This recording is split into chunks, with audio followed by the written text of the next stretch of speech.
Bagaimana hukumnya jika saya masuk yayasan bunga Kamboja? Mohon maaf, saya tidak tahu yayasan apa ini. Ya, pemakaman. Seperti apa itu?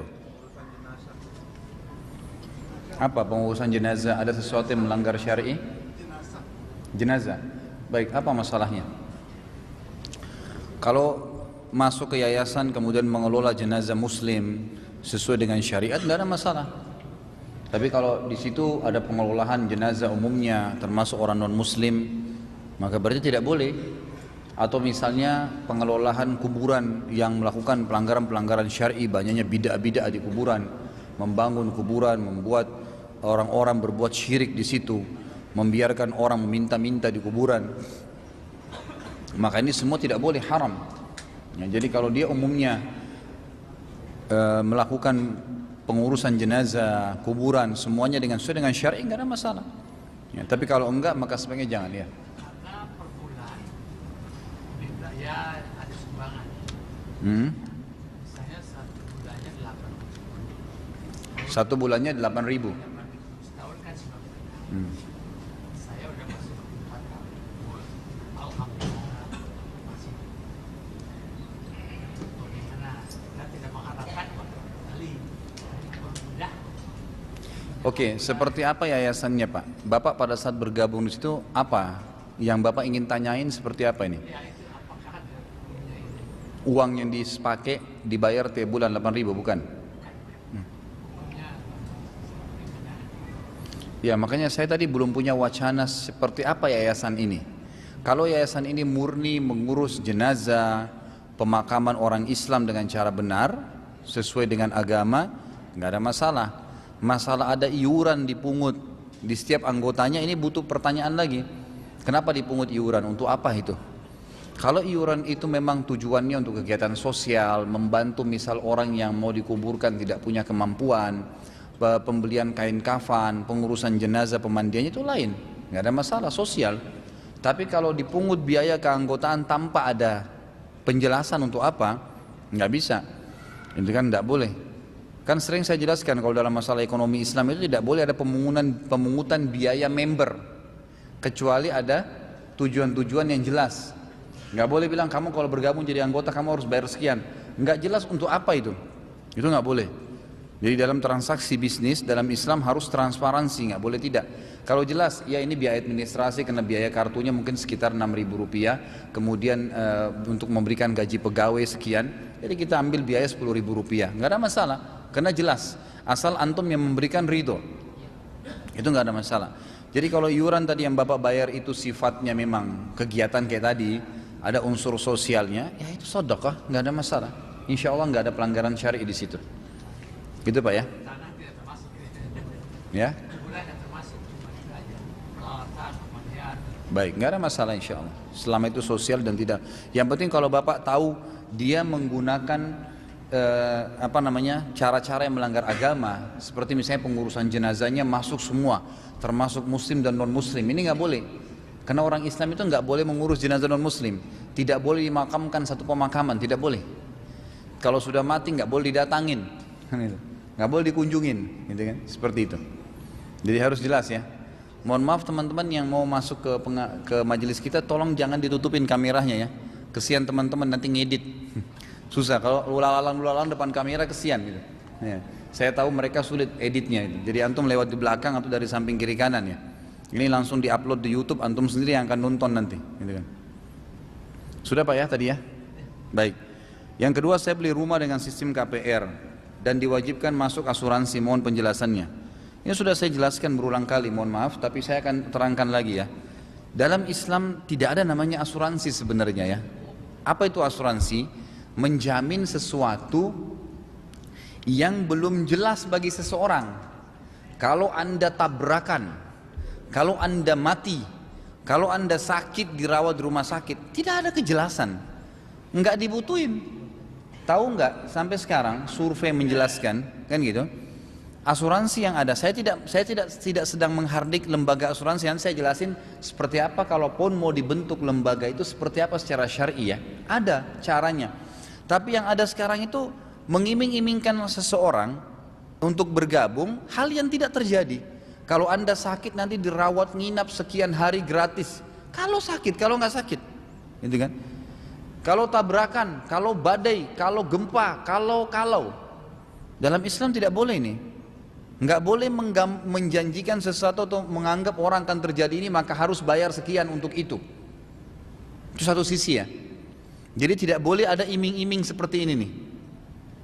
Dan hasil survei lapangan, coba antum lihat saja, mungkin bisa dicek di Google ya, hasil survei ya, orang yang memakai asuransinya dengan tidak memakainya, yang tidak memakai itu 75% ke atas. Masalah kasus orang masuk rawat rumah sakit, ada orang sudah 5 tahun bayar asuransi premi tiap tahun, tidak pernah masuk rawat nginap, nggak pernah. Nah itu, jadi orang yang menggunakan itu pun kena iming-iming tadi itu kecil sekali, kan gitu, seperti itu. Satu sisi yang lain, asuransi ini masuk jelas dalam satu bab yang dilarang oleh Nabi SAW.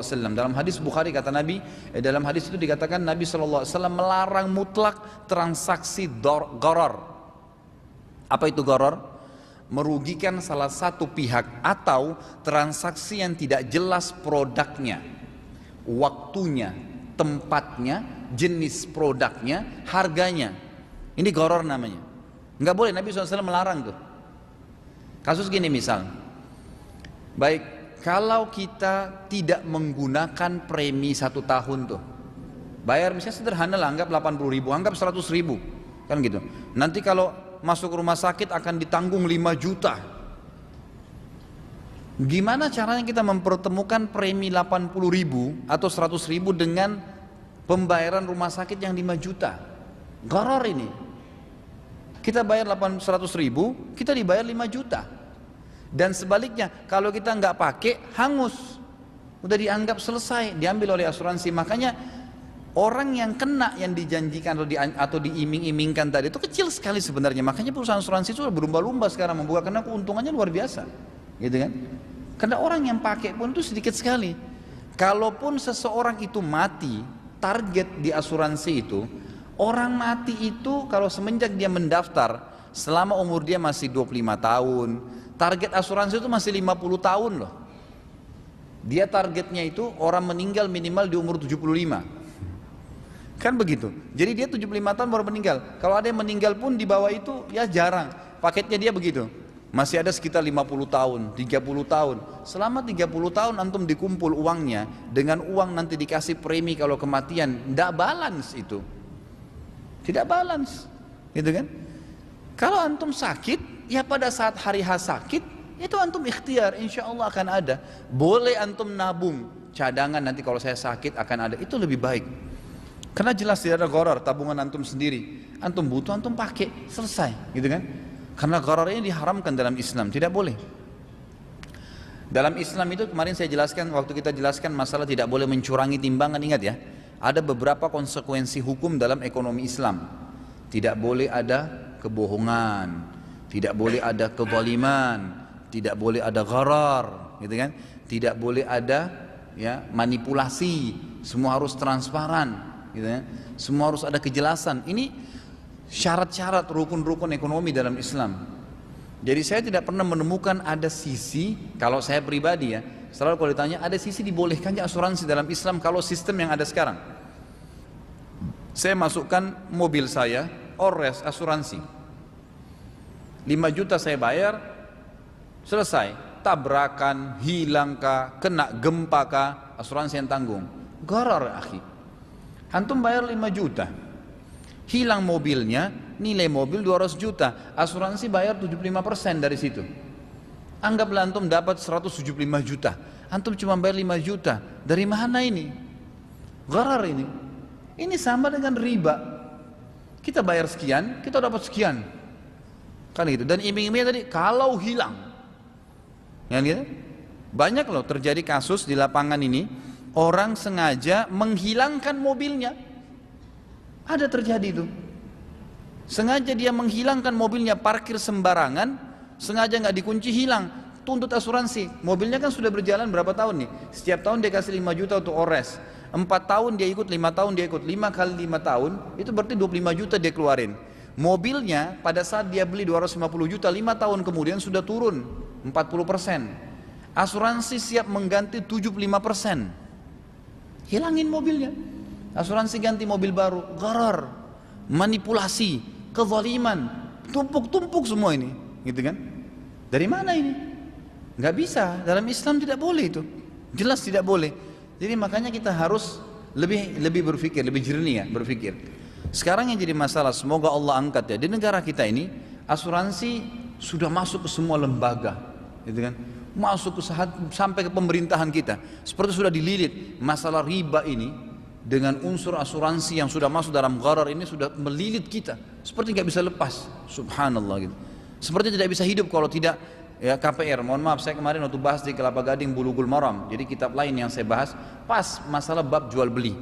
Dan saya bilang, kalau anda masih, mohon maaf, ini bahasa saya ya, saya tidak nyinggung siapapun dan anda boleh cerna baik-baik. Yang saya maksudkan bukan menghardik siapapun, tapi saya sedang memberikan wacana.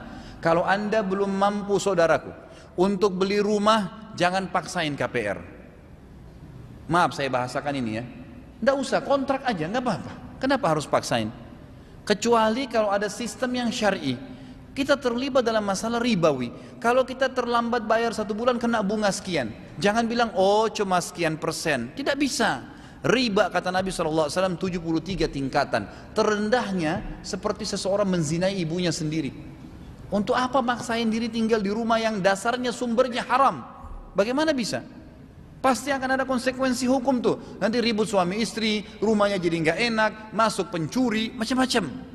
Kenapa harus paksain? Kenapa sih kalau kontrak? Nggak ada masalah. Di dunia ini memang begitu, orang kontrak, orang beli, ya, orang sewa biasa. Nanti di surga antum abadi, nggak masalah. Dunia memang begitu sifatnya. Jangan paksain di atas kapasitas kita, gitu kan? Makanya dalam pepatah Basar dikatakan semoga Allah merahmati atau Allah selalu merahmati seorang hamba. Dalam pepatah Basar dikatakan yang selalu tahu kadar dirinya. Kapasitas kita ada. Kapasitas saya bisa beli ini, ya udah nggak usah beli yang itu. Emang sudah begitu.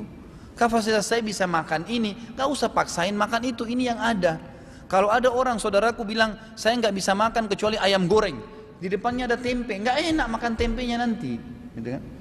Ini yang ada sekarang, bismillah makan selesai. Satu waktu ada waktu bisa makan ayam, selesai, ringankan. Begitu kehidupan orang mukmin. Jangan paksain diri.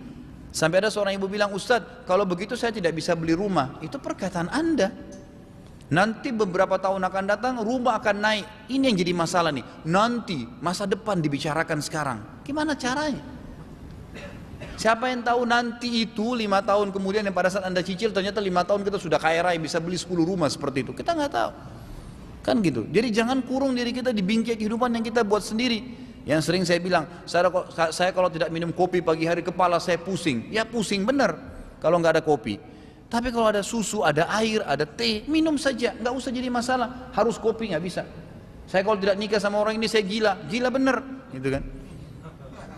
Masih banyak hamba Allah yang lain, kenapa harus dia? Nggak bisa, tidak cocok ya sudah, gitu kan? Orang mukmin mudah saja hidup di dunia, karena dunia cuma sebentar.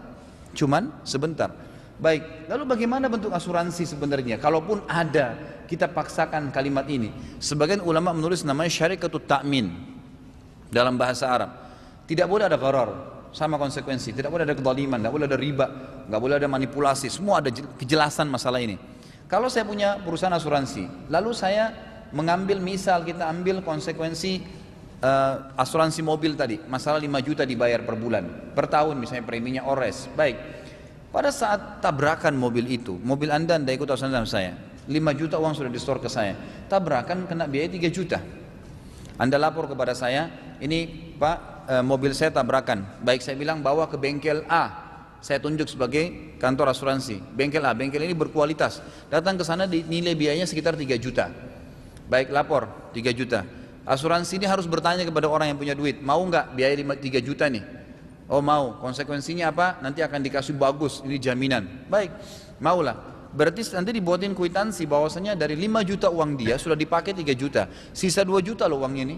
Kalau 3 bulan kemudian tabrakan lagi, kena lagi 3 juta, Anda punya kewajiban membayar 1 juta tambahan. Dan Anda tanya kepada saya, lalu apa keuntungannya kalau gitu saya ikut asuransi? Keuntungannya karena Anda ditunjukkan bengkel yang bagus, yang berkualitas. Asuransi untung dari mana? Dapat diskon dari bengkel karena punya dapat nasabah. Ini yang boleh secara syar'i. Nggak ada masalah. Ya, tidak ada kezaliman, tidak ada manipulasi, tidak ada gharar merugikan pihak. Ini yang boleh. Allahu a'lam. Jadi saya tidak tahu ya. Kemarin akhirnya ada orang yang bertanya sama saya mungkin seperti ini.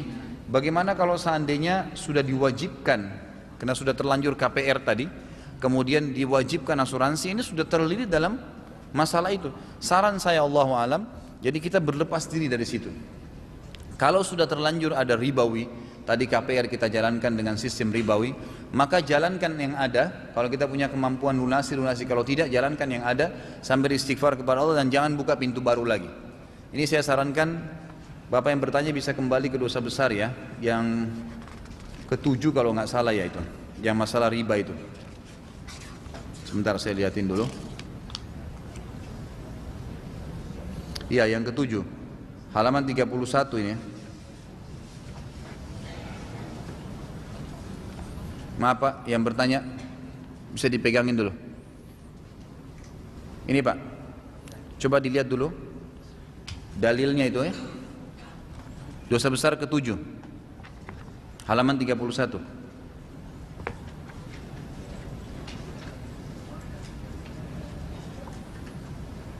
Sudah Pak ya?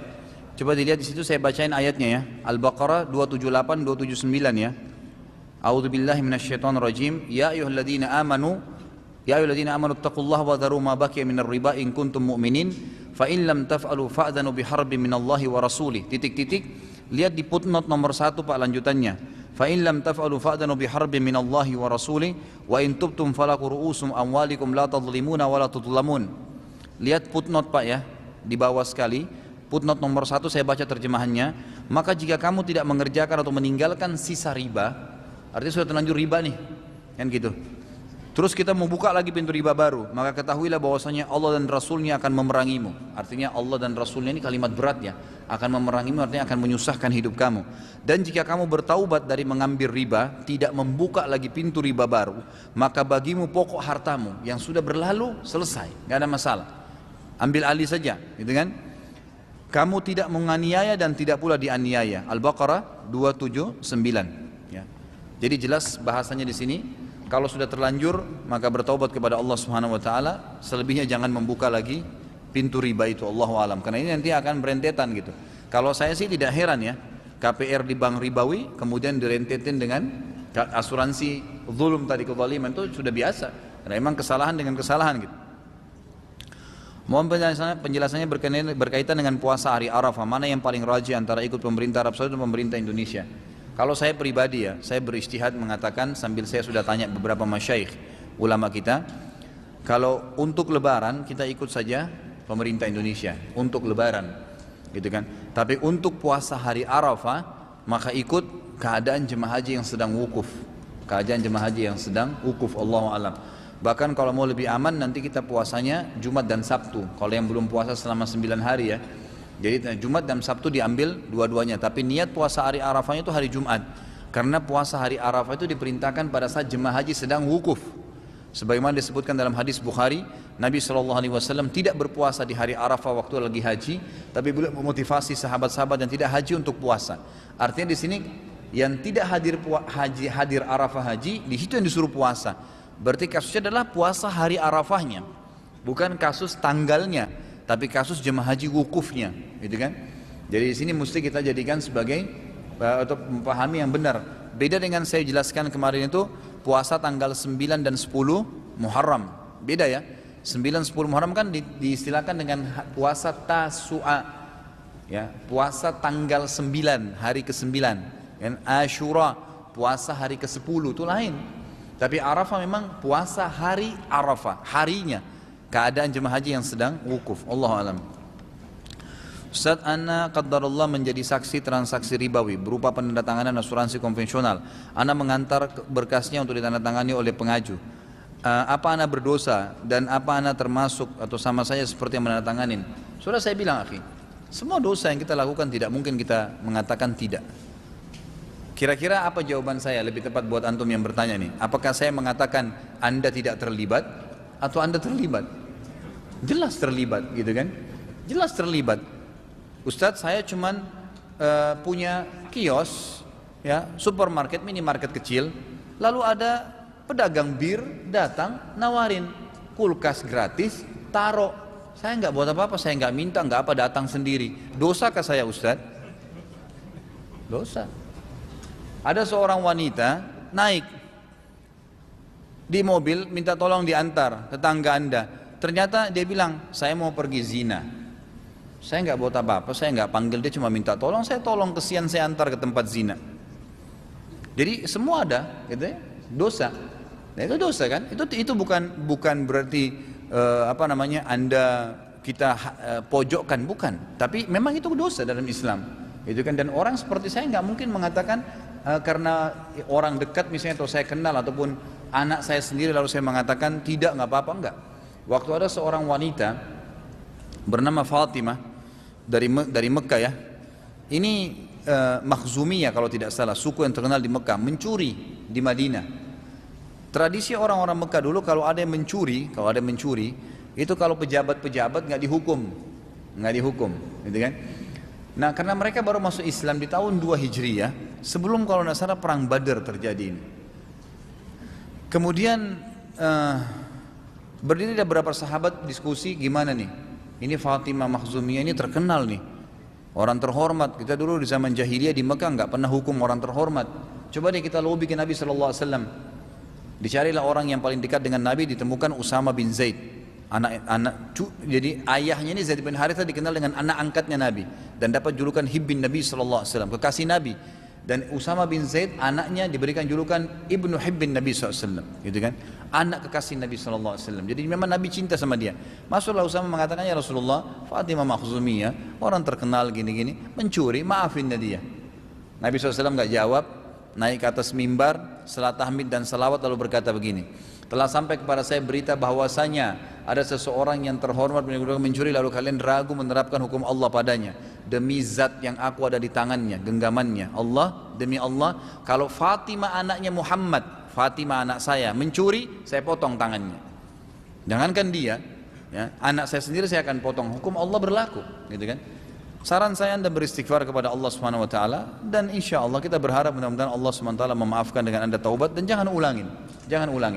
Satu hal juga ikhwah akhwat sekalian, saya sudah sering sarankan di pengajian saya nih, jangan pernah takut dengan rezeki.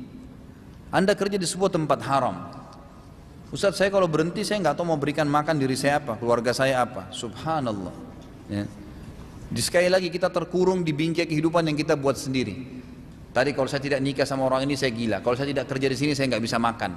Kenapa? Anda waktu bayi di rahim ibu Anda nggak pernah pikir makan dari mana? Pernah tanya nggak? Makan dari mana? Waktu kita kecil korek-korek ayah kita, ibu kita beliin mainan, beliin baju, kita nggak pernah tahu dari mana uang mereka dapatkan. Kenapa? Sekarang sudah jadi sarjana, ketakutan rezekinya, gitu kan? Pindah akhi, cari kerja tempat lain. Allah SWT memberikan rezeki semut yang ada di lubangnya. Anda orang beriman pada Allah lalu takut, kenapa bisa? Nabi SAW menjamin dalam hadis riwayat Muslim, man taraka syai'an lillah abdalahu khairan min. Siapa yang meninggalkan sesuatu karena Allah, Allah pasti gantikan lebih baik untuknya. Jelas itu, harus yakin, gitu kan?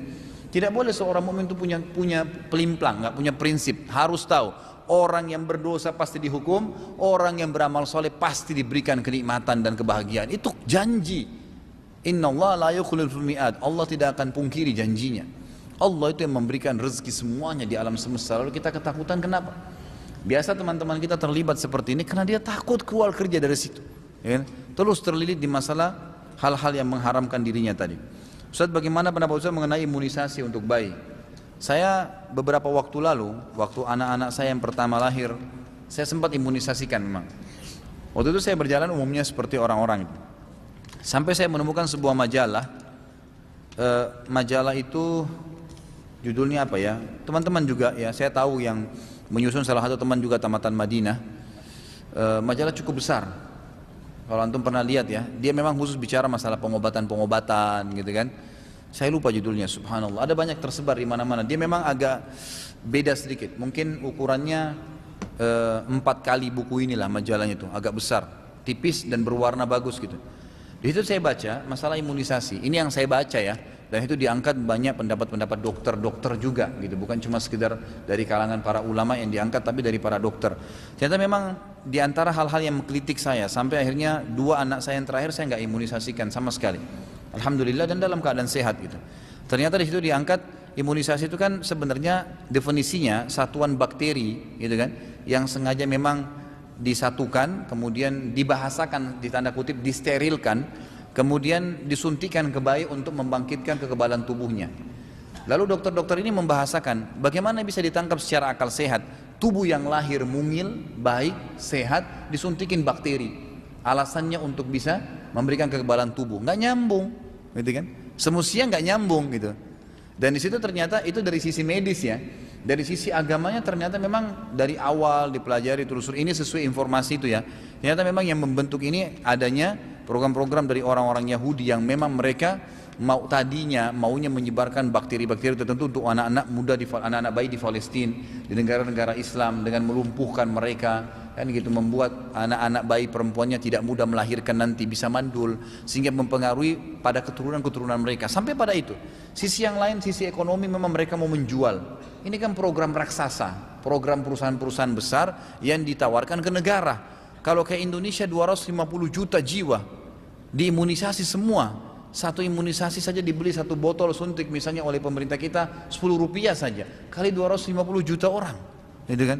Berapa banyak itu keuntungannya, gitu kan? Sampai sekarang banyak sekali perusahaan-perusahaan obat juga di beberapa universitas ya di dunia ini, dan fakultas kedokteran secara khusus itu mereka bekerja sama. Jadi pada saat kalau dulu dokter-dokter itu diajarin cara meracik obat misalnya, sekarang ini sudah banyak yang masuk pintas, gitu kan?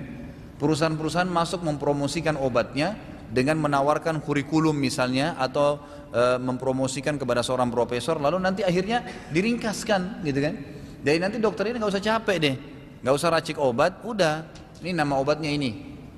Kita tahu sekarang kan dokter itu didatangi oleh banyak sales-sales kan gitu.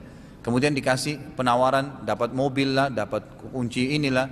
Ipar saya dokter THT, adik saya 2 orang itu dokter, ibu saya dokter, satu keluarga banyak dokter gitu. Jadi sering di klinik di rumah sakit ayah saya di Makassar didatangin sales-sales itu yang nawarin TV, yang nawarin motor, yang nawarin ini, yang penting obatnya diambil, nggak penting masalah kualitas. Jadi akhirnya jadi komersial nih masalahnya. Orang sembuh nggak sembuh karena dia teriming-iming dengan hadiah, ini aja minum obat ini, kan gitu, dan seterusnya. Ini kan akhirnya sudah keluar dari janji yang sebenarnya yang semestinya bisa terjadi, Allahu alam. Tapi ini yang saya tahu ya, kalau antum memang punya informasi yang lain, ini sebatas saya sebagai manusia, Khalid Basalama saja yang sedang duduk di depan antum ini, yang punya waktu juga sama 24 jam seperti antum, cuma punya 2 mata, 2 kuping, terbatas. Ya bisa saja antum dapat informasi yang lain. Kalau saya pribadi memang sudah tidak imunisasi anak saya, karena saya sudah mendapatkan data-data seperti itu, gitu kan, yang saya temukan. Allahu a'lam. Bagaimana bila terjadi ikhtilat di dalam kendaraan umum, apalagi sampai bersentuhan kepada yang bukan mahram? Mohon penjelasannya. Ikhtilat itu ya, yang diharamkan dalam agama Islam adalah laki-laki dan perempuan berdua, yang diistilahkan lain khalwat, kan gitu. Kalau kita lagi di pasar, lagi di jalan, kendaraan umum, nggak ada unsur dosanya di situ, kecuali antum sengaja lihat perempuan sana sengaja dempet-dempet ke sana, gitu kan. Nah itu lain. Innamal a'malu binniyat, niatnya begitu, gitu kan. Tapi insya Allah saya yakin kalau ikhwah dan akhwat kita sudah paham agama, pasti mereka kalaupun sampai masuk ke kendaraan umum ini, gitu kan, kemudian mereka memang mendapatkan sisi yang bisa lebih aman, maka mereka bisa cari di posisi, saya yakin gitu, kan, pastinya begitu. Kalau memang Allah berikan kelebihan rezeki, bisa anda punya kendaraan sendiri, alhamdulillah, motor misalnya, atau ada kelebihan rezeki bisa naik taksi misalnya, sehingga lebih profesi, gitu kan, dan seterusnya, itu lebih baik ya, Allahu alam setahu saya. Jadi mungkin kalaupun darurat memang tidak bisa lagi, uang saya pas-pasan begitu dan saya naik di kendaraan, tidak ada niat sama sekali unsur itu, kemudian tiba-tiba naik ramai dan saya tersentuh, kita tidak ada niat apa-apa, tidak bisa pindah, ya itu tidak ada niatnya, tidak ada maksud di situ kan. Ya. Bagaimana hukumnya seseorang yang membaca Al-Quran tapi tidak lancar atau belum hafal tajwidnya? Bukan belum hafal tajwidnya, mungkin belum bisa tajwidnya. Kata Nabi SAW, siapa yang membaca Al-Quran dan dia mahir, dia menguasain dengan tajwidnya, bacaannya benar, maka dia bersama dengan para malaikat kedudukannya. Siapa yang membaca Al-Quran sementara dia yatata'ta dalam bahasa hadisnya, terputus-putus, sulit mengucapinnya, tapi tetap baca, falahu ajran, dia akan mendapatkan 2 buah pahala. Artinya malah dianjurin, tidak ada masalah. Sambil belajar, sambil baca, jangan tunggu tajwidnya bagus baru baca Quran, enggak. Gitu kan? Bahkan dalam metode menghafal Quran itu yang sedang dikembangkan di Timur Tengah, dan itu memang dari zaman dulu ya. Ada banyak anak-anak kecil sebelum bisa membaca sudah hafal Quran. Karena hafalan diberikan di kupingnya. Dia hafal tuh, tapi dia belum bisa baca. Itu terjadi. Kan gitu. Jadi nggak ada masalah menghafalkan, kemudian membaca semampunya, tapi jangan biarkan diri kita terus dalam kondisi itu ya. Artinya coba kita memperbaiki. Tapi yang jelas hadis ini kalau dia baca kesulitan, maka tetap karena dia ingin baca Quran diberikan 2 buah pahala. Tapi kalau dia mahir, maka bersama dengan safarati kiramin bararah, atau sama dengan para malaikat kedudukannya. Bagaimana hukum beasiswa yang berasal dari bank konvensional? Bila sudah terlanjur menggunakannya karena kejadian beberapa tahun yang lalu, bagaimana cara membersihkannya? Sama aja jawaban saya, sama aja. Kalau gini loh, kalau saya tidak pakai kenapa? Kan gitu. Saya kan sering bilang gitu. Kalau saya tidak ikut sama teman saya ke bar, kenapa? Jadi kalau dosa itu, sesuatu dosa kalau Anda terpengaruh untuk melakukannya, gitu kan? Tanya diri Anda, kalau saya tidak melakukan kenapa? Kalau saya tidak terima beasiswanya kenapa? Kita tidak jadi orang bodoh kok, masih banyak jalan lain, gitu kan? Masih banyak, bukan berarti kalau saya tidak sekolah di sana saya jadi orang bodoh, enggak. Alhamdulillah semua bidang yang ada di Amerika, yang ada di Kanada, yang ada di luar negeri, di Indonesia ada. Cuman orang kadang-kadang tren-trenan nih, kena keluar negeri, gitu kan? Kena keluar negeri, padahal sebenarnya tidak ada masalah dengan itu. Kalau sudah terlanjur Allahu alam, seperti saya bahasakan tadi masalah orang terlanjur KPR, orang terlanjur terlanjur riba, Anda taubat kepada Allah. Kalau Anda bisa berlepas diri dari situ, gitu kan? Dalam arti kata memang beasiswa saya sudah dibayar dari setahun yang lalu. Berapa beasiswanya, ada kelebihan rezeki, kita kembalikan saja ya uang itu supaya murni ya. Seperti pernah saya diminta ceramah di salah satu masjid, tapi masjid itu dibangun dari uang riba. Dan saya berhentiin, saya nggak mau ceramah di situ, saya bilang. Lalu kemudian dia bilang bagaimana solusinya Ustaz? Saya bilang berapa dulu dibayar uang riba di masjid ini? Waktu bangun awal, berapa tahun yang lalu? 12, 15 tahun yang lalu, sekitar 50 juta. Ada kas masjid nggak sebesar itu? Ada Ustaz, keluarin, sedekahkan, niatkan membebaskan masjid dari uang riba itu, maka sudah halal bangunannya, gitu kan? Seperti itu. Jadi kalau kita sudah terlanjur beasiswa setahun, maka berapa kira-kira? Setiap bulan dikasih misal 1 juta, kali 12 berarti 12 juta. Kita punya dana, kembaliin aja ke bank sana. Maaf saya nggak bisa lanjutin beasiswa Anda, karena nanti siapa tahu ada konsekuensi yang datang, konsekuensi dosa, konsekuensi dia minta kita nanti mengabdi kerja di situ, kembali lagi ke masalah riba. Ini uangnya saya kembaliin, saya nggak bisa lanjutin, kan gitu, selesai. Kalau dia bilang udah nggak apa-apa deh, nggak usah kalau gitu, ya sudah, falakum ru'usu amwalikum, kalian sudah tinggal kembali ke pokok ya, ke pokok milik kita, sudah selesai. Yang lalu sudah berlalu, kita tinggal lanjutin. Jadi lebih bagus kalau kita bisa kembalikan uang itu walaupun dengan cara cicil, dan kita berhentikan, selanjutnya kita bayar dengan izin Allah. Ada satu hal yang di Indonesia mungkin belum dilakukan ya, saya lihat kalau di Saudi itu sangat kental sebenarnya. Jadi teman-teman kita mahasiswa yang memang harus sekolah dan bayar gitu, mereka membentuk tim dari teman-teman ini, kemudian mendatangi orang-orang muslim yang mampu, orang-orang muslim yang mampu dari pengusaha-pengusaha, kemudian dijelaskan gitu kan. Sama lah kalau kita lagi ajukan proposal masjid, tapi ini proposal beasiswa misalnya, itu insya Allah ada saja gitu orang yang mau membiayai, mudah-mudahan gitu ya, dibiayai sekolahnya asal memang itu bermanfaat. Saya yakin insya Allah akan mudahkan. Kalau di Saudi itu cukup banyak, bahkan hampir semua pengusaha itu punya anak-anak yang dibeasiswakan oleh mereka ya. Apa benar tidak ada imam kedua dan seterusnya dalam sholat berjamaah di masjid besar, sehingga apabila kita datang terlambat terpaksa sholat sendiri? Tetapi ada riwayat ketika ada sahabat datang terlambat, Rasulullah SAW menyuruh sahabat lain untuk menemaninya. Apa maksudnya? Tetap ada, tapi yang dijadikan tolok ukur adalah imam yang pertama. Jadi sholat yang pertama. Sholat yang kedua itu ya umum saja, tapi tidak boleh, yang tidak boleh itu tidak boleh ada 2 imam dalam satu masjid. Misal gini, ada orang lagi sholat, kalau jemaah pertama sudah selesai, jemaah pertama biasanya orang ikut tuh. Yang sering terjadi ini kalau jemaah kedua, jemaah ketiga, Ada di sebelah sana imam orang bersolat berjamaah. Datang yang lainnya buat lagi jamaah sebelah sana. Datang yang lainnya sholat lagi di sebelah sana. Ini yang nggak boleh. Jadi kan ini tidak boleh. Ini dilarang dalam hadis. Jadi kalau memang kita masuk masjid ada orang yang lagi berjamaah, kita gabung aja di situ. Kan gitu. Itu yang boleh. Itu tidak ada masalah. Yang jelas tidak boleh dua imam dalam satu masjid. Itu yang ada larangannya. Bagaimana apa ini? Tinjauan dalam Islam apabila kita berkurban kambing melalui lembaga dan pemotongan dilakukan di tempat yang jauh, misal di luar Pulau Jawa, boleh dipotong oleh orang lain atau sebaiknya orang yang berkurban memotongnya? Tidak ada masalah. Jadi tidak ada syarat menyembelih itu harus lihat dengan mata kepala, nggak masuk dalam syarat itu. Jadi nggak ada masalah, boleh, kita tergantung kondisi ya. Saya banyak jemaah saya malah tiap tahun tuh nitip dengan yayasan saya, setiap tahun. Sampai tahun ini pun alhamdulillah cukup banyak gitu.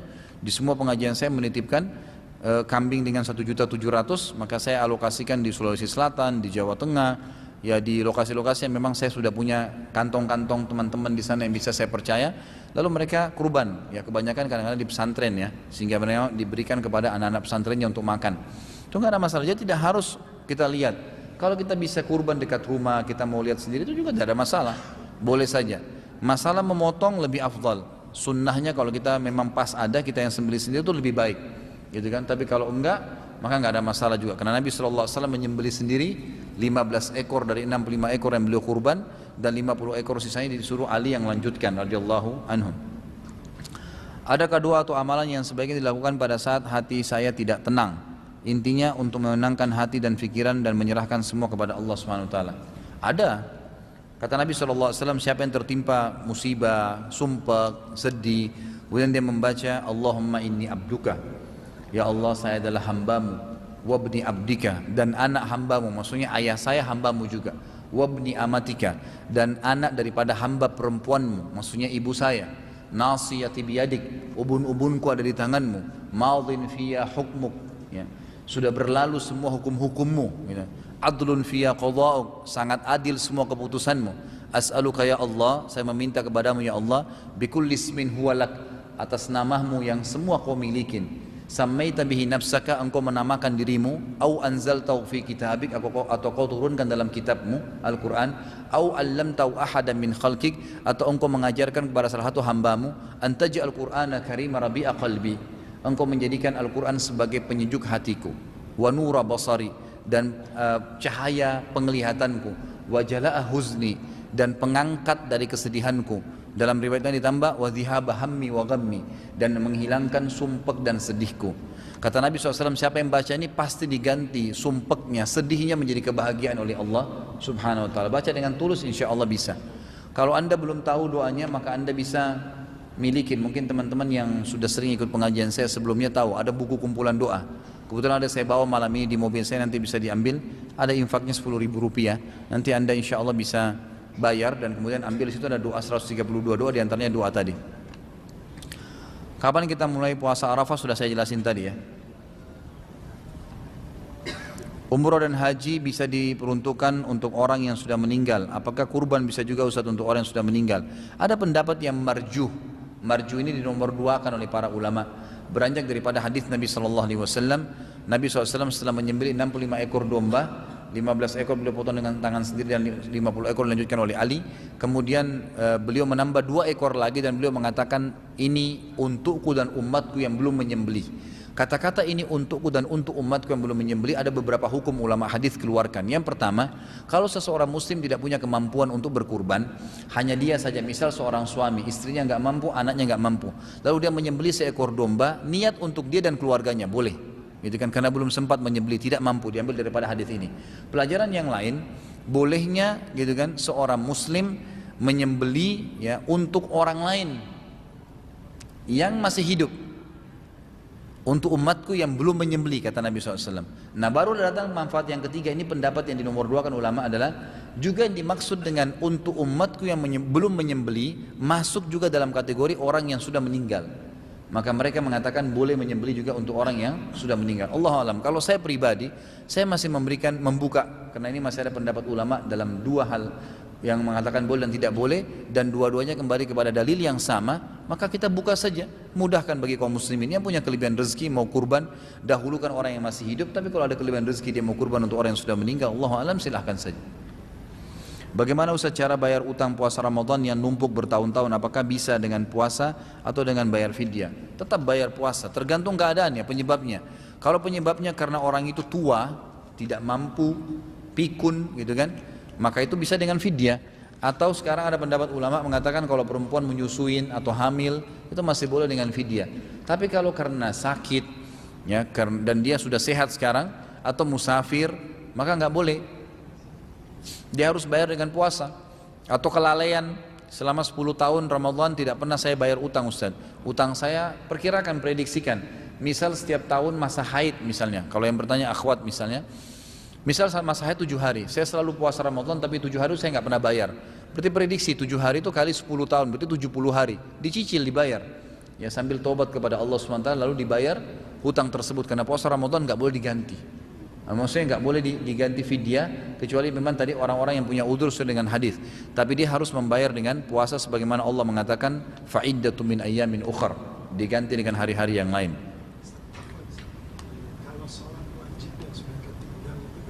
Enggak ada qadha. Ya, enggak ada. Kalau sholat yang sudah pernah, kita 50 tahun enggak pernah sholat, tahun 51 taubat nasuha. Jadi tidak ada namanya mengqadha sholat yang 50 tahun itu. Ya kan gitu. Ini sesuai dengan hadis Bukhari yang pernah saya jelasin. Aisyah pernah kedatangan seorang wanita lalu berkata, "Wahai Aisyah, kenapa kita disuruh mengqadha puasa dan tidak mengqadha sholat?" Gitu kan? Maka Aisyah sempat berkata kepada perempuan tersebut, "Apakah kamu dari Haruri?" Haruri ini sebuah wilayah di Irak yang terisi dengan kelompok Khawarij. Siapa Khawarij ini? Mereka mengkafirkan pelaku maksiat. Mereka mengatakan tadi orang kalau sholat, tidak sholat selama 5 tahun berarti dia kafir, dia harus syahadat, kemudian melakukan sholat 5 tahun itu. Setiap habis sholat duhur, sholat lagi, gitu kan? Apalagi kalau lagi umroh sekarang itu lagi rame-rame travel tuh, suruh jemaahnya sholat 1000 rakaat, bayar duhurnya, bayar asarnya, bayar subuhnya. Ini dari mana semua? Maka Aisyah berkata apa? Apakah kamu dari Haruri? Perempuan tersebut menjawab tidak. Lalu kata Aisyah, begitulah kami diperintahkan oleh Rasulullah SAW. Kami disuruh mengqadha puasa kami dan tidak disuruh mengqadha solat kami. Cukup dengan taubat pada Allah SWT. Tentang isbal, apakah keharaman isbal itu mutlak? Karena terdapat muqayyad di salah satu nasnya, yaitu yakni sombong. Juga terdapat qarina bahwa hadis isbal harus diqayyadkan dengan muqayyadnya. Misal Abu Bakar As-Siddiq, lalu Ibnu Mas'ud juga melakukan isbal karena malu betisnya kecil. Sementara Rasulullah SAW tidak mencela atau menegurnya. Ulama fikih sepakat bahwasanya kemutlakan dalil harus dibawa ke qayyidnya. Baik, saya jelaskan begini. Sebelum memahami tentang masalah tadi ya, yang sifatnya diqayyidkan atau muqayyadnya, ini istilah pelakunya dan penyebabnya, gitu kan? Penyebab dia kenapa melakukannya. Kalau dalam memahami masalah isbal, ya, masalah hukum-hukum dalil syar'i, lebih cenderung ulama mengatakan memahami dalil itu secara global dulu. Ada namanya am, umum, ada namanya khas, khusus. Kasus hadis Nabi SAW yang jelas di dalam dosa-dosa besar ada di sini masalah isbal. 3 golongan yang paling berat siksaannya hari kiamat, gitu kan? Yang pertama adalah musbil, orang yang tertutup mata kakinya bagi laki-laki. Yang kedua, orang tua yang berzina. Kemudian riwayat ini mengatakan raja yang pembohong. Kemudian yang ketiga adalah pedagang yang bersumpah palsu untuk melakukan dagangannya, bersumpah bohong atas nama Allah. Intinya adalah orang isbal di sini mutlak, semua dikenain hukum. Tinggal ada kasus-kasus beberapa sahabat. Kasus Abu Bakar. Dengarkan baik-baik riwayatnya begini. Abu Bakar mendengarkan hadis Nabi SAW tentang isbal dan juga teguran Nabi SAW kepada sahabat yang sempat tertutup mata kakinya sementara sholat, yang disuruh ulangin sholat, gitu kan? Sebagaimana hadis riwayat Abu Daud. Maka Abu Bakar datang kepada Nabi SAW lalu berkata, "Ya Rasulullah, saya kalau sholat," begitu hadisnya ya. Coba baca hadis Abu Bakar ini. "Saya kalau sholat pakaian saya melorot sehingga menutupi mata kaki, gitu kan? Apakah saya termasuk ancaman tadi?" Kata Nabi SAW, "Tidak." Ulama hadis menanggapi ini, kenapa dikatakan tidak? Karena Abu Bakar ini pakaiannya melorot. bukan sengaja diisbalkan, kan gitu. Fahamin poin ini. Kalau kita mengatakan tadi qayyidnya dan muqayyadnya yang mau dibahas, gitu kan, maka tidak masuk dalam bahasan Abu Bakar ini, kan gitu. Karena Abu Bakar di sini bukan sengaja isbal, kemudian Nabi bolehkan, bukan. Kasusnya bajunya melorot. Riwayat Abdullah bin Mas'ud mengisbalkan pakainya tidak benar. Tidak benar ini. Enggak ada riwayatnya, di riwayat bohong tentang yang disampaikan Abdullah bin Mas'ud. Abdullah bin Mas'ud bukan isbal, menurunkan bajunya, menutupi betisnya. Begitu, bukan menutupi mata kakinya. Ya, bukan menutupi mata kaki, jadi betis. Kan sahabat-sahabat itu kebanyakan mereka mengikuti sunnah Nabi SAW. Afdalnya baju laki-laki itu kata Nabi SAW adalah nisfus saq, setengah betis. Kalau biasa ulama bilang dari ujung kaki tumit antum kasih 1 jengkal ke atas, itu jadi setengah betis. Di situ yang paling afdal. Tapi boleh di bawahnya, yang penting tidak tutupi mata kaki, gitu kan? Itu intinya. Nah, Abdullah bin Mas'ud menurunkan dari betisnya tadi supaya tertutup, tapi tidak menutupi mata kakinya. Itu yang ada dalam riwayat yang sahih. Tapi kalau dikatakan dia mengisbalkan, ini tidak pernah ada tentang Abdullah bin Mas'ud radhiyallahu anhu. Jadi di sini jelas Abu Bakar pun karena kasus melorotnya, bukan karena sengaja pakai baju isbal, celana atau pakaian isbal lalu kemudian Nabi bolehkan, bukan karena itu, gitu kan? Kalau kasus masalah hadis yang menjelaskan, ada hadis lain yang mengatakan siapa yang menarik bajunya, memanjangkan pakaiannya sampai mata kaki karena sombong, gitu kan? Maka tidak akan mencium bau surga. Kasusnya ini adalah kasus yang lain. Berarti ada, kalau dia isbal plus sombong, berarti ada ancaman lain. Kan gitu. Jangan ditarik, oh berarti kalau tidak sombong nggak apa-apa, nggak bisa. Kan gitu. Makanya ada seorang sahabat lewat, lalu Nabi SAW mengatakan, kebetulan bajunya sampai jatuh nih, tutup mata kakinya. Kata Nabi, irfa thawbak, fa innahu atqa li rabbika wa anka li thawbik. Hadis sahih riwayat Imam Ahmad, gitu kan? Angkatlah bajumu dari mata kakimu itu, karena itu lebih bertakwa pada Tuhanmu. Kasusnya ini, karena bertakwa sama Allah. Allah yang perintahin, Allah yang larang kita lakukan, gitu kan? Dan itu lebih suci bagi bajumu, lebih suci bagi bajumu. Allahu a'lam, gitu kan? Jadi nggak usah ragu, insya Allah.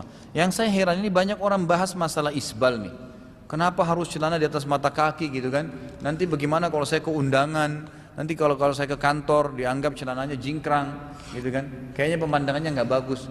Herannya, kenapa ada orang di mall, di jalanan pakai celana puntung sampai di lutut, nggak apa-apa? Itu kan lebih tinggi kan? Ada orang perempuan pakai celana pendek sampai pahanya, lebih tinggi lagi, nggak dibahas tuh? Kenapa celana yang di atas mata kaki dibahas? Kenapa harus malu? Ya subhanallah, gitu kan? Ini betul-betul syaitan menggoda kita, hanya membuat seakan-akan ya itu semua ditutupin mata kita yang hal besar, gitu kan? Jadi gajah depan mata dilupakan, semut di sana kelihatan, gitu. Bagaimana cara menghilangkan impact dari dosa-dosa kita, kendati pun kita sudah bertaubat? Pertama, hilangkan semua fasilitas yang berhubungan dengan dosa itu. Semua. Dulu kita pacaran, misal, hapus semua. Penyebabnya kita rindu sama ada orang apa? Ada fotonya, ada rekaman suaranya, ada ini, ada itu. Hilangin semua. Ceritanya habis. Kita biasa ke bar tertentu, udah jangan lewat jalan situ lagi. Emang gitu. Teman-teman yang biasa ngajak kita maksiat, tinggalkan semua, kecuali mereka taubat. Ya memang sudah begitu. Harus hilangkan semua fasilitasnya, gitu kan? Kemudian yang kedua, sibukkan diri kita setelah itu dengan amal soleh. Karena Allah selalu mengatakan, dalam ayat itu banyak ya, wa man taba wa amana wa amila amalan solehan. Siapa yang taubat, kemudian dia kuatkan imannya dengan ilmu belajar dan mengerjakan amal soleh. Sibukkan diri dengan amal soleh. Enggak cukup taubat, udah saya taubat ya tapi duduk di rumah. Saya udah nggak kebar, tapi TV depannya, DVD-nya ada 1000 judul, nonton tetap sama aja, gitu kan? Ya udah harus memang berubah, gitu kan? Seperti itu. Mana yang paling utama, beramal soleh di 10 hari pertama Zulhijjah atau 10 hari di bulan Muharram atau 10 hari terakhir bulan Ramadan? Tetap 10 awal bulan Zulhijjah. Mutlak itu. Jumhur ulama mengatakan tidak ada yang mengalahkan 10 hari awal bulan Zulhijjah, mutlak. Sebagaimana hadis Bukhari yang sudah saya jelaskan pertemuan yang lalu, saya sebutkan lagi, tidak ada hari-hari sepanjang tahun di mana amal soleh lebih Allah cintai dibandingkan yang dikerjakan di 10 awal bulan Zulhijjah walaupun sunnah. Dan kita sekarang berada di tanggal 6 ya, tanggal 7 ya Zulhijjah. Kalau hitungan Saudi ya, kalau hitungan Indonesia berarti masih baru tanggal 6 gitu kan. Yang jelas kita berada sekarang di pertengahannya intinya gitu kan, di pertengahan, dan kita maksimalkan ibadah tentunya lebih afdal. Karena di sini hadis mengatakan tidak ada hari-hari sepanjang tahun di mana semua amal soleh. Kata-kata sepanjang tahun ulama mengatakan mutlak termasuk Ramadan. Dan itu ada fatwa Syekh Utsaimin menyebutkan, dan saya masih ada di WhatsApp saya ya, bahasa Arab beliau sampaikan dan ada terjemahan bahasa Indonesianya sebenarnya. Beliau memberikan fatwa masalah itu. Apa dan bagaimana hakikat yang sahih dari akad mudharabah? Bagaimana keuntungan didapat oleh investor dan pengelola usaha atau pengusaha? Mudharabah itu adalah bagi hasil yang didarib. Darib itu dipersentasekan, dikalikan dari keuntungan. Misal gini, saya masukin uang modal 1 juta, seorang teman saya masukkan 1 juta, 2 juta modal kita. Dapat keuntungan. Kita sepakati begini, nanti kalau ada keuntungan, kita akan kita akan bagi 50-50%. Ternyata sebulan kemudian dapat keuntungan 1 juta, berarti bagi 500 ribu, kan gitu. Nah, konsekuensi tadi bagi hasil kalau ada keuntungan, ditarik juga kalau ada kerugian. Jadi kalau rugi, tanggung juga 50-50%. Jangan mau enaknya saja, saya kan investasi. Begitu rugi kembali modal saya. Kok enak benar? Nggak bisa. Dalam Islam memang bisnisnya harus begitu. Makanya Anda jangan taruh sembarangan uang kecuali orang yang dipercaya. Memang orang mukmin, gitu kan? Yang tahu, yang amanah. Baru kita investasi. Kalau tidak kita kelola sendiri, baru bisa, gitu kan? Jadi konsekuensinya begitu. Itu mudharabah namanya. Jadi persentase yang diatur dari keuntungan, bukan dari modal ya. Kalau ada orang aja Anda bisnis langsung dia bilang begini. Nanti kalau Anda kasih 1 miliar ke saya, Anda akan dapat setiap bulan 10% dari modal itu. Nggak boleh, riba. Nggak boleh. Ini bukan mudharabah namanya. Karena kita langsung patok dari uang dia. Belum tentu keuntungannya datang 10%, gitu kan? Mungkin 70%, dia lebih banyak dapat, nggak bisa. Harus jelas. Jadi dari keuntungan. Sebagaimana juga akan ditanggung kerugian sama-sama. Nah biasanya orang kalau tentukan persentase begini, dia itu ngadu nasib di situ. Ngejar 10% harus dikasih ke investor, yang penting dia punya modal untuk usaha. Nggak bisa, ini nggak sehat perusahaannya, nggak bisa. Jadi jelas gunakan sistem syar'i, insya Allah akan baik. Itu yang saya tahu mudharabah. Benarkah hadis kullu bidatin dhalalah bisa ditaksis atau dikhususkan maksudnya dengan hadis man sanna sunnatan hasanah? Asbabul wurud hadis, sebab disebutkannya man sanna sunnatan hasanah adalah masalah sedekah. Namun apakah didahulukan adalah keumuman lafaz atau kekhususan sebabnya? Jadi gini, kullu bid'atin dhalalah. Kata-kata kullu ini kalau dalam bahasa Arab masuk kepada hal yang kecil dan yang hal besar. Begitulah. Kalau saya bilang dalam bahasa Arab ataitu mali kullah, saya memberikan harta saya menggunakan kata-kata kullu, semuanya. Itu dalam makna bahasa Arab artinya saya memberikan semua harta yang saya pegang sekarang. Nah itu, yang saya punya sekarang saya kasih semua, gitu kan? Seperti itu pemahamannya. Jadi kasus dikatakan kullu bid'atin dhalalah, semua bid'ah sesat oleh Nabi, berarti kecil, besar, semua masuk di dalamnya. Gitu kan? Itu pemahaman hadis dulu. Kalau masalah kasus man sanna fil islami sunnatan hasanah, siapa yang melakukan sunnah hasanah di dalam Islam, gitu kan? Perhatikan kalimat di sini hadisnya, man sanna fil islami sunnatan hasanah. Siapa yang sunnahkan, ya, dalam Islam sunnah hasanah. Jadi istilah sunnah sudah ada. Kata ulama hadis begini rinciannya. Kasuistik misalnya di satu daerah salam tidak dihidupin, nggak ada orang yang salam di situ. Kita datang, kita hidupin sunnah Nabi itu. Kita mulai salam tangga, mulai salam, akhirnya sunnah itu jadi hidup. Ini yang dimaksud dengan sunnah hasanah. Artinya sudah ada landasannya memang, tapi dihidupkan, itu namanya sunnah hasanah. Nabi nggak bilang saudaraku, man ibtada'a fil islami bid'atan hasanah. Nabi nggak bilang gitu ya. Siapa yang buat bid'ah dalam Islam, bid'ah yang baik. Kalau ada lafaz begitu silahkan Anda bilang, boleh masuk dalam pemahaman tadi. Tapi Nabi bilang, man sanna fil islami sunnatan hasanah. gitu kan? Jadi jelas di sini bahasanya adalah masalah sunnah, bukan masalah bid'ah. Jadi jangan sampai kita salah faham. Allahu a'lam. Sunatan sayyi'atannya kan habis itu ada sunatan sayyi'ah. Hmm? Nah, itu gimana pemahamannya? Sunnah ada yang sayyi'ah gitu. Rasulullah yang sayyi'ah gitu kalau misalnya Rasulullah. Baik. Pertanyaan bagus. Kalau begitu bagaimana memahami dengan sunnah sayyi'ah? Di sini yang saya berikan tadi pemahaman masalah sunnah hasanah adalah sunnah yang telah diterapkan oleh Nabi SAW. Kalau istilah sunnah yang kedua sunnatan sayyi'atan, itu kan man sanna fina sunnatan sayyi'atan, di sini adalah sunnah yang diambil dari secara etimologinya, dari sisi bahasanya. Dalam arti kata sunnah itu adalah perbuatan yang dikerjakan kemudian dianggap sebuah, jadi begini, bukan sunnah tetapi dijadikan sebagai sebuah sunnah, maka diistilahkan dengan sunnah sayyi'ah. Saya nanti bisa datangkan insya Allah bukunya buat antum yang bertanya ya. Mudah-mudahan nanti bisa difahami lebih jelas dari sisi bahasanya. Sunnah sayyi'ah yang dimaksud sini bukan berarti sunnah Nabi ada yang buruk, tapi dianggap sebagai sebuah sunnah sehingga menjadi sayyi'ah, gitu kan? Misal begini, Nabi nggak pernah buat satu perbuatan, kemudian seseorang mengatakan enggak ini bagian dari sunnah kok. Padahal sebenarnya Nabi nggak pernah lakukan. Tapi karena sudah tersebar itu adalah sebuah sunnah, dikatakan sunnah sayyi'ah. Dikatakan sunnah sayyi'ah karena sunnahnya sudah tersebar, seakan-akan dia adalah sunnah tersebar, padahal sebenarnya bukan. Maka disilakan dengan sunnah sayyi'ah. Allahu a'lam, ini yang saya ketahui. Ustaz, bagaimana dosa orang yang suka ibadah, misal sholat, puasa dan lain-lain, tapi dia masih bermaksiat, masih suka melihat lain jenis yang bukan mahramnya, semisal di internet, di TV, apa konsekuensi dosanya? Apakah ada hitungannya? Dan bagaimana cara menghalau dan menjauhkan maksiat itu? Terkadang maksiat itu luar biasa Ustaz, mohon penjelasan.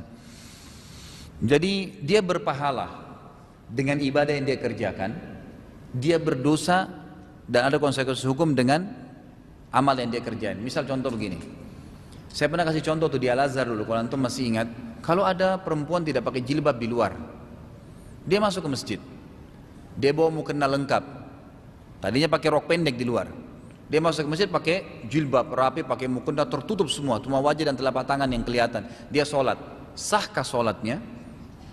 Asal dia ikutin rukun, dia wudu, hadap kiblat, semua masuk semua, sah. Sah sholatnya karena dia ikuti syaratnya, tapi dia berdosa dengan tidak pakai jilbab di luar masjid. Enggak ada hubungan buka aurat di luar dengan sholatnya, kan gitu. Itu keadilan Allah Subhanahu Wa Taala. Karena kalau dihubungkan satu sama yang lain, ini rentetannya jadi susah ini, ya, jadi repot nanti. Tapi Allah dengan kemahadilannya dipisahkan kedua benda ini, kedua masalah ini. Sama kasus tadi, dia puasa, dia sholat, dia dapat pahala dengan itu. Tapi dia masih melakukan, masih ganggu lawan jenisnya, masih nonton film, dia dosa dengan itu, dan itu ada konsekuensi sendiri. Tapi kalau anda bilang apakah ada ukurannya, kata di sini ada hitungannya ke dosa, Allahu a'lam. Saya belum pernah menemukan dalam satu hadis pun Nabi SAW menentukan kadar dosa. Beda dengan kadar pahala ya. Kalau kadar pahala memang ada penyebutan, misalnya sekian puluh pahala, gitu kan, sekian derajat. Sholat berjamaah, sholat seseorang di rumahnya dan di pasarnya dibandingkan masjidnya adalah perbandingan 25 kali lipat, ada penyebutan. Tapi kalau dosa itu Allah alam tidak disebutin jumlah kelipatan seperti itu. Di antara hikmahnya kata ulama adalah agar seseorang itu lebih berhati-hati, karena bisa saja sebuah dosa itu besar sekali.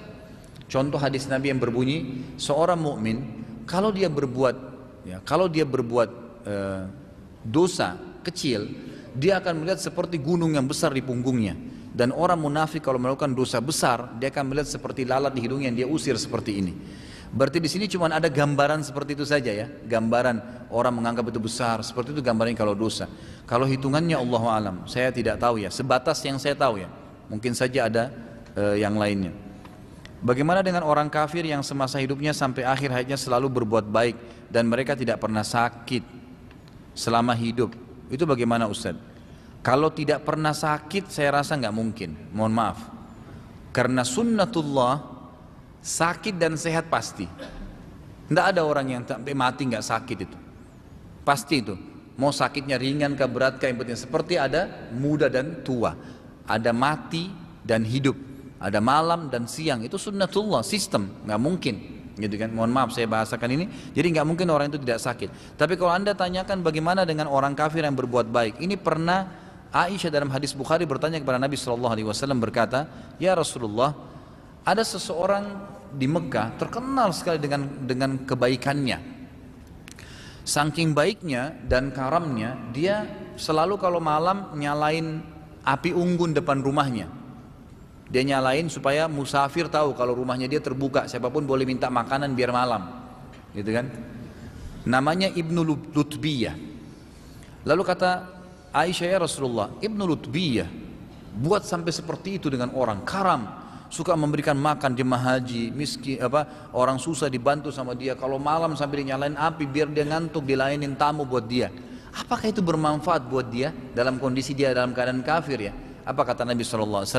Tidak bermanfaat untuknya karena dia belum beriman kepada Allah. Dia belum beriman kepada Allah. Berarti amal kebaikan itu walaupun dikerjakan oleh seseorang yang tidak beriman pada Allah dan Rasulnya, itu dia dapatkan pujian dari manusia, ya, tapi tidak ada pahala di sisi Allah SWT. Tidak bermanfaat bagi dia. Ustaz, adakah pahala atau penghapus dosa yang bisa menghapus seluruh dosa kita tanpa bekas dan sisa? Kalau dosa kecil ada, dosa kecil ya. Seperti hadis masalah wudu, melangkah ke masjid, bersedekah. Allah mengatakan innal hasanati yudhibnas sayyiat. Ya, semua perbuatan baik, ya tadi sholat, puasa, apa saja ibadah akan menghilangkan dosa-dosa. Di sini ulama mengatakan dosa-dosa kecil. Kalau dosa-dosa besar, memang itu harus diikuti dengan taubat. Ya, saya diikuti dengan taubat nasuha. Imam Nawawi mengatakan yang sudah sering saya bilang, taubat dari dosa besar ini harus diikuti dengan 3 syarat mutlak. Meninggalkan seketika, menyesali dan berjanji sama Allah tidak mengulanginya. Allahu a'lam. Apakah dosa-dosa dan bekas-bekasnya itu juga takdir Allah Ta'ala? Dan bisakah takdir itu kita rubah dan bagaimana merubahnya? Dosa itu sama dengan ibadah, masuk dalam takdir ikhtiar. Masya Allah, ini buku ini. Gimana cara bacanya nih? Antum nunggu sampai subuh nih. Labas, yang bertanya jangan tersinggung ya. Saya bercanda. Walaupun sebenarnya memang kalau bisa to the point ya, pertanyaan insya Allah nanti saya paham. Jadi berbuat amal soleh, semua perilaku makhluk namanya af'alul ibad, masuk dalam takdir ikhtiar. Makan, minum, tidur, berbuat ibadah, berbuat maksiat, takdir ikhtiar. Artinya Allah catatkan di lauhil mahfuz ya sebagai sesuatu yang bergulir dalam kehidupan kita, namanya takdir, tapi sesuai juga dengan pilihan kita masing-masing. Teh ini pada saat misalnya saya minum, Allah sudah tahu. Kalau saya minum sekarang, Allah sudah tahu bahwasanya saya akan minum sekarang teh ini. Maka dicatatkan sebagai takdir saya di lauhil mahfuz, sebagai ikhtiar ya, perilaku saya akan minum. Maka dicatat sebagai takdir saya. Jodoh, memilih si A, si B, si C. Pada saat saya pilih si B sebagai pasangan hidup saya, itu takdir ikhtiar, pilihan saya sendiri. Tapi Allah sudah tahu saya akan pilih orang ini pada saat itu. Dicatat sebagai takdirnya. Itu namanya ikhtiar. Saya sudah pernah jelaskan takdir ada 2 macam, ada mutlak, ada ikhtiar. Ikhtiar adalah berhubungan dengan pilihan kita sendiri, lalu dicatat sebagai takdirnya oleh Allah Subhanahu wa taala. Kalau takdir mutlak memang kita nggak ada campur tangan di situ, seperti kasus jenis kelamin kita, paras wajah, warna kulit, lahir dari rahim ibu siapa, termasuk kematian di dalam situ adalah tidak ada campur tangan kita. Tapi kalau ikhtiar, perilaku sehari-hari berhubungan dengan kita, Allahu alam. Jadi masuk dalam masalah meninggalkan dosa, masuk dalam takdir, tapi kan pilihan Anda.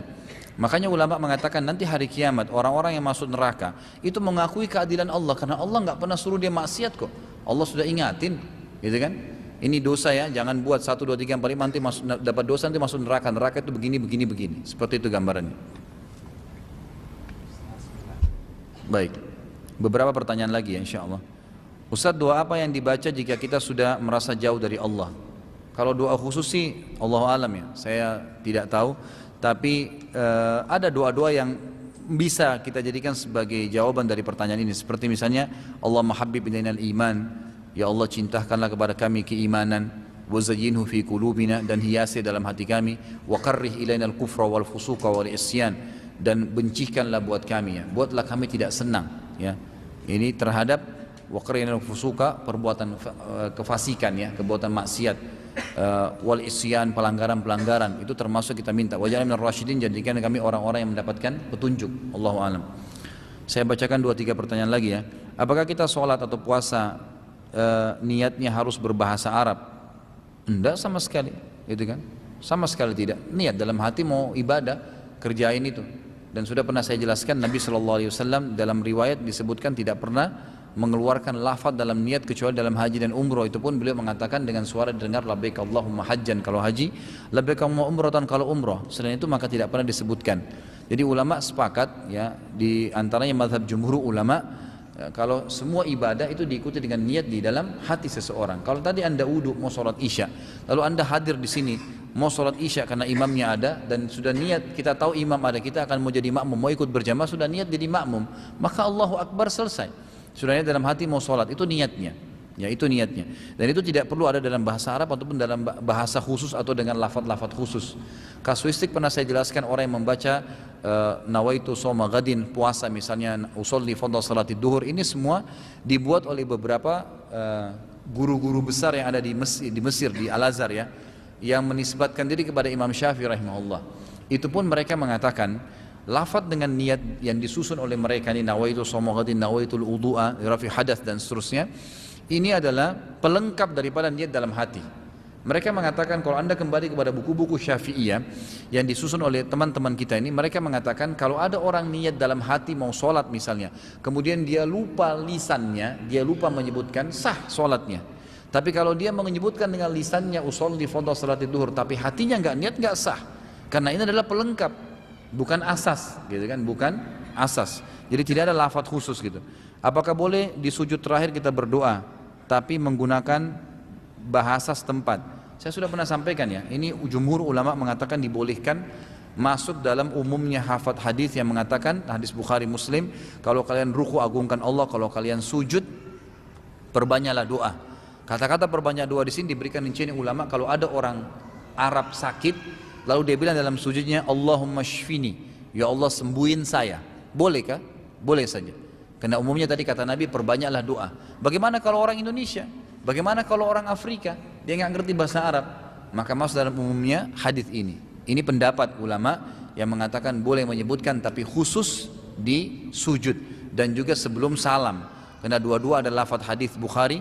Yang satu mengatakan kalau kalian ruku agungkan Allah, kalau kalian sujud perbanyaklah doa, karena sangat jarang doa ditolak pada saat sujud. Dan kalau salam, sebelum salam, setelah Nabi SAW ajarkan 13 macam doa sebelum salam kepada para sahabat, beliau mengatakan setelah itu falyad'u ma yasha, dia boleh berdoa sesuai yang dia inginkan. Mohon maaf, ini pertanyaan terakhir saya bacakan ya. Pernah mendengar kalau sebenarnya dalam uang kertas itu sendiri riba karena nilai uangnya berbeda dengan kertas. Benarkah Ustaz? Soalnya zaman Rasulullah SAW mata uangnya dirham dan dinar. Saya belum pernah menemukan pendapat itu ya, Allahu a'lam. Saya belum pernah temukan. Tapi yang jelas ulama menarik semua yang senilai dengan emas dan perak maka boleh ditransaksikan. Makanya ulama mengatakan bolehnya money changer, gitu kan? Karena ada perbedaan nilai, maka itu dibolehkan. Dolar dengan rupiah misalnya, real dengan ini, itu umumnya dikatakan dibolehkan karena ditarik seperti orang transaksikan antara emas dan perak. Yang itu sama juga dengan zakat. Keluar hukumnya zakat mal karena dipatokan dalam masalah awalnya itu zakat emas dan perak, gitu kan? Maka kalau anda kembali ke buku-buku fikih, mereka mengatakan ini kembali kepada hukum daripada emas dan perak tadi. Kalau kita berjualan kepada orang yang penghasilannya dari hasil riba, bank konvensional, gitu kan?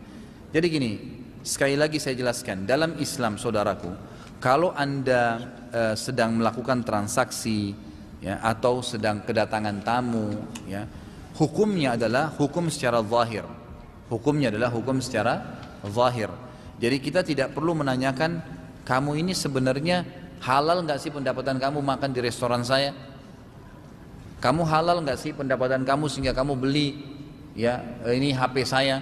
Itu nggak perlu, kan gitu. Kecuali memang jelas-jelas kita tahu dia pekerjaannya itu dan tidak ada pekerjaan lain.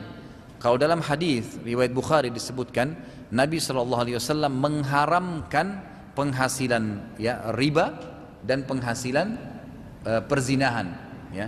Ini ada hadis Bukhari menjelaskan Nabi SAW mengharamkan penghasilan itu. Jadi orang yang berzina dan orang yang riba.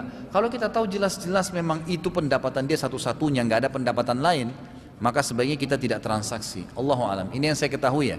Kalau kita tahu. Atau seorang pezina sengaja datang kepada saya, atau kepada seseorang terus kemudian dia mau belanja. Dia mau belanja. Saya tahu tidak ada penghasilan lain kecuali itu, maka saya tidak menerima transaksinya. Emang sudah begitu. Anda boleh kembali kepada hadis Bukhari dalam bab jual beli atau juga dalam Bulughul Maram ada bab jual beli. Nabi SAW mengharamkan nilai riba, hasil riba dan juga dari hasil Allahu alam perzinahan. Mungkin begitu dulu. Kalau ada benar dari Allah, kalau ada salah dari saya mohon dimaafkan. Subhanakallahumma bihamdika asyhadu an la ilaha illa anta astaghfiruka wa atubu ilaik. Wassalamualaikum warahmatullahi wabarakatuh.